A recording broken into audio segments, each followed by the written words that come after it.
First came the Isle, then Auradon, then Wonderland, but now the story's rewriting itself again. Descendants 5, Wicked Wonderland isn't just a sequel, it's a showdown where magic bends, timelines crack, and crowns may finally shatter. Or in the words of Mal herself, you don't win by being good, you win by being wicked. You're watching Screen Explained TV. Screens Explained. Simple, let's rewind. The first three films gave us Mal, Evie, Jay, and Carlos, the Og VKs, fighting their way from villains' kids to Auradon royalty.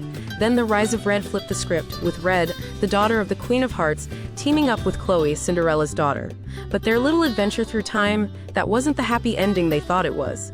In Wicked Wonderland, we're walking straight into the fallout. Wonderland isn't pastel tea parties anymore, it's unstable, dangerous, and bursting with rebellion.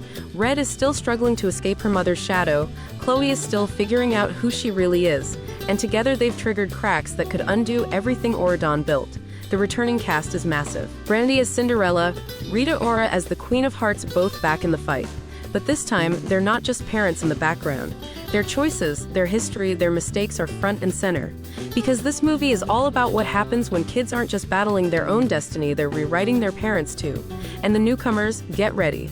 Pink, Red's sister, Max Hatter, Hazel Hook, and even kids tied to Robin Hood and Dr. Facilier all stepping into the game. That means rivalries, shifting alliances, and fresh blood ready to steal the spotlight. But here's the real kicker: time travel has consequences. Messing with history might mean alternate timelines, characters losing memories, or worse, relationships unraveling before they even begin. Imagine Auradon as we know it never existing. Mal and Ben, Evie and Doug, poof, gone. That's the kind of twist Disney might actually drop to shock the fandom. And let's talk music. Each movie has had an anthem that defined it, rotten to the core, ways to be wicked, what's my name? Wicked Wonderland promises even bigger numbers, darker choreography, and songs that feel less like high school bop and more like battle cry.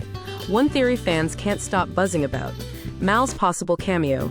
She handed off the crown in Descendants 3, but what if she returns to test Red? Seeing the Og Queen clash with the fiery new generation, that's the crossover nobody's ready for, but everybody wants. And don't sleep on Chloe either.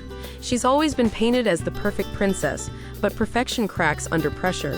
What if this is the movie where she snaps, where she stops being Cinderella's daughter and finally shows her own teeth? That could be the betrayal that changes everything. So, Descendants 5 isn't just another magical sequel. It's Wonderland gone rogue, the past bleeding into the present, and the next generation fighting to prove if wicked is a curse or a crown. Whose side are you on? Red's rebellion, Chloe's perfection, or Mal's legacy? Drop your theories in the comments, smash that like if you're hyped for Wonderland chaos, and subscribe so you're here when every song, every spell, and every betrayal drops. Because in Descendants, happily ever after is just the setup for the next storm.